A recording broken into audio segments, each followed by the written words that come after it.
Good morning. कसे आहात तुम्ही सर्व? मस्त ना. मी प्रियंका तुम्हा सर्वांचं पुन्हा एकदा मनापासून स्वागत करते चॅनलवर. आणि सगळ्यात आधी तुम्हा सर्वांना महाशिवरात्रीच्या खूप खूप मनापासून शुभेच्छा. तर आज महाशिवरात्र आहे. सचिनला आणि मला उपवास आहे. ऑब्व्हियसली मुलांचा पण उपवास घडणार आहे, कारण त्यांना उपवासाचे सगळे पदार्थ आवडतात. मग मला त्यांच्यासाठी वेगळं काही करावं लागत नाही. पण त्याच्या आधी आम्ही चाललेलो आहोत भक्तिशक्ती मंदिरला, कारण म्हटलं महाशिवरात्र आहे आणि सचिनचं काम सुरू होण्याच्या आधी दर्शन पण होईल, कारण मुलांना पण आज सुट्टी आहे आणि त्याच्यासाठी चाललेलो आहोत. तर मी आज मस्त अशी साडी घातलेली आहे आणि साडी घालण्याचा असा प्रसंग खूप कमी येतो, तर आपण त्याचा चान्स मारून घ्यायचा असतो. आणि साडी खूप छान आहे. कॉटन सिल्क ब्लेंड असं जे मटेरियल आपण म्हणतो ते आहे. एकदम चापून चोपून बसते, फुगण्याचा काही प्रश्न नाही. जर तुम्हाला ही साडी घ्यायची असेल तर त्याची लिंक मी डिस्क्रिप्शन बॉक्समध्ये देते. खूप सारे कलर्स अवेलेबल आहेत आणि अशी एक साडी तुमच्या वॉर्डरोबमध्ये असायलाच हवी असं मला वाटतं. तर ही साडी मला बड्डेला सचिनने गिफ्ट केली होती, पण तेव्हा काही ब्लाऊज शिवून झालेला नव्हता, तेव्हा मला ती घालता आलेली नाही.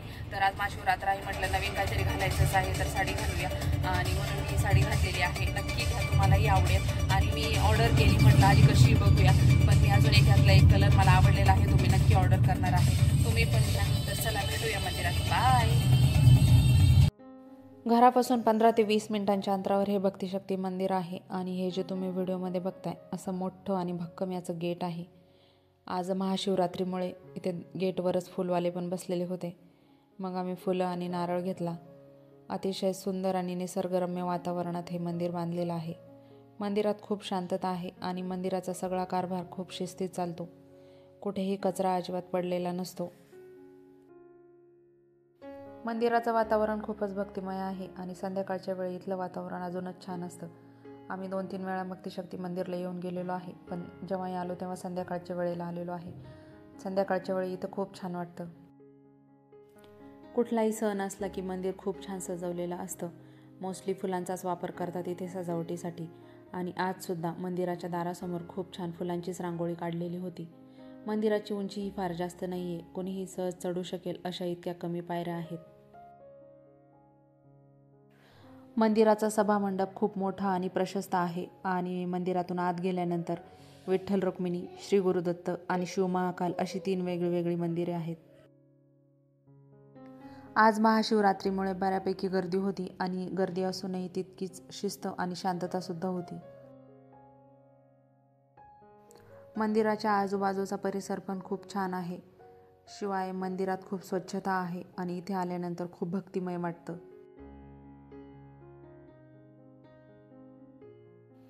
त्याच्यानंतर सगळ्यात शेवटी 3ऱ्या नंबरला हे भगवान शंकरांचं मंदिर आहे आणि भगवान शंकरांचं हे रूप इथे श्री महाकाल म्हणून प्रसिद्ध आहे.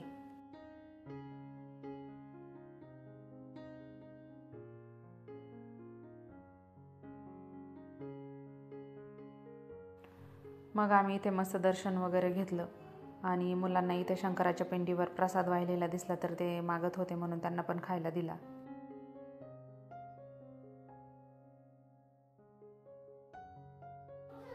दर्शन घेऊन आम्ही बाहेर आलो आणि इकडे बघितलं तर महाप्रसादाची पण सोय केलेली होती. मग थोडा वेळ आम्ही मंदिराच्या परिसरातच बसलो. मस्त छान मंडप वगैरे टाकलेला होता. मंदिराच्या समोरच्या बाजूला अशी श्री छत्रपती शिवाजी महाराजांची, संत तुकाराम महाराजांसोबतची छान प्रतिमा आहे. सोबतच काही वारकरी आणि मावळे यांच्यासुद्धा छान मूर्ती आहेत. माझं इकडे दर्शन होईपर्यंत सचिनने मुलांना साबुदाण्याची खिचडी आणून दिली होती आणि आज इथे महाप्रसाद म्हणून साबुदाण्याची खिचडीच होती, कारण मग महाशिवरात्रीचा मोस्टली सर्वांना उपवास असतो. भक्तिशक्ती मंदिरात मस्त असं दर्शन घेऊन झाल्यानंतर आम्ही अमृतेश्वर मंदिराकडे आलो. आणि मी हे मंदिर आतापर्यंत कधीच बघितलेलं नव्हतं, मला बघायचं होतं. सचिन मुलांना घेऊन इथे 1-2दा आलेले आहेत, पण माझं काही येणं झालेलं नाही. मग आम्ही इथं आलो आणि इथे येऊन बघितलं तर कॉलेजच्या मुलांची खूप मोठी रांग होती.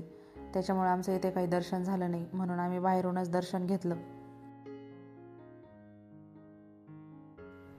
हे पण मंदिर खूप छान आहे आणि कॉलेजच्या जवळ असल्यामुळे कॉलेजच्या मुलामुलींची इथे खूप गर्दी असते. आणि घर असो किंवा मंदिर, अवतीभोवती जर झाडं असतील तर वातावरण खूप छान आणि शुद्ध असतं. तसंच ह्या मंदिराचं सुद्धा आहे. त्याच्यानंतर दोन्ही मंदिरांमध्ये छान असं दर्शन घेऊन आम्ही घरी आलो आणि घरी येईपर्यंत खूप उशीर झाला होता. मुलांना पण भूक लागली होती. रस्त्यात येता येताच चिक्कू घेतले होते, मग त्याचा शेक मी बनवून देणार होते मुलांना. आणि चिक्कूचा शेक म्हणजे मुलांसाठी खूप हेल्दीएस्ट ऑप्शन आहे. लवकर पण बनतो, शिवाय मुलांचं पोट पण भरतं. बाजारातून कोणतंही फळ आणलं तर ते पहिल्यांदा धुवून घेत चला, कारण त्याच्यावर खूप केमिकल्स असू शकतात. चिकूचा शेक बनवण्यासाठी मी आधी चिकू स्वच्छ धुवून घेतले, नंतर सोलून घेतले, मग बारीक कापून घेतले, जेणेकरून ते मिक्सरच्या भांड्यामध्ये लगेच बारीक होतील. आणि दूध थंड टाका, कारण मग थंड दुधाने चिकूचा शेक चांगला थंड बनतो आणि थंड प्यायला चांगला लागतो, कारण उन्हाळ्याचे दिवस चालू झालेले आहेत आणि काही ना काही थंड खावंसं वाटतं. मी माझ्या मुलांना दिवसातून निदान एक तरी फळ द्यायचा प्रयत्न करत असते. माझ्या दोन्ही मुलांना चिक्कूचा शेक चांगला आवडतो. दीदीला चिक्कू तसे फार आवडत नाही, दक्षूला आवडतात, पण शेक बनवला की मग दोघेही छानपणे पितात.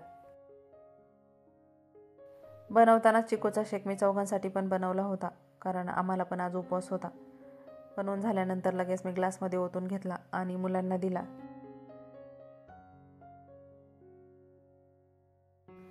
सचिनने काही मंदिरात खिचडी खाली नव्हती, त्याच्यामुळे चिक्कूचा शेक पिऊन झाल्यानंतर मी त्यांच्यासाठी खिचडी बनवली. आणि तो व्हिडिओ मी काही शूट केला नाही, कारण मग व्हिडिओ उगाच खूप लाँग झाला असता आणि मग व्हिडिओ खूप लाँग झाला की तुम्हाला पण बोर नको व्हायला, म्हणून मी ते काही शूट केलं नाही.